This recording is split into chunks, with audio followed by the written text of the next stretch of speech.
Ni Harri Osafreniz, hemen etxe tipiuntan sortia jaurkien, eta gure aita,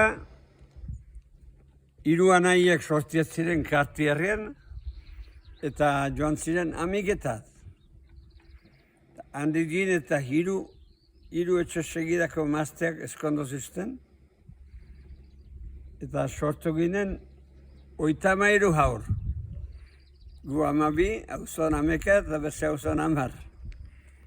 Eta gero, bizian itugu nuapai joan behar beginen, gura aitak nahizien, bera amiketan hilia behitzen, nahizien han asginen zan gure bizia, txospizkadan itako.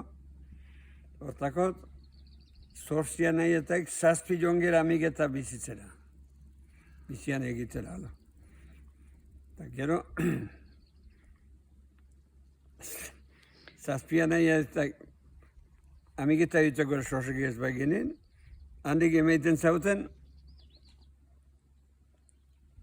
egazkinan pasako sosa.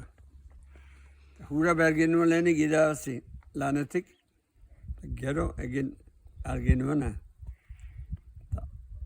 Zazpia nahietak 6 joan gira arzain lehenik, eta 6ak joan gira denak traje bat emernean. Trajea, guk kostumea eraiten eta frantzesez. Trajea bai. Eta zazpigarrena joan zen San Franciscoat, anaia baitzen amika notia, Hariboruz. Eta, gu aitak pusatzak gintzen amiketa joaiteko, bera anasia baitzen. Eta txinai hemen arginten kontrabandoan edo deuze, beldurtia baitzen, gauazko lanek eta txinai egin duzan. Bera gerraiten zen, nahi hau dut, amiketa joite mazizte, eta bizien astapenan egiteko. Eta hola xe, jo gira denak batzo bertzer segidan.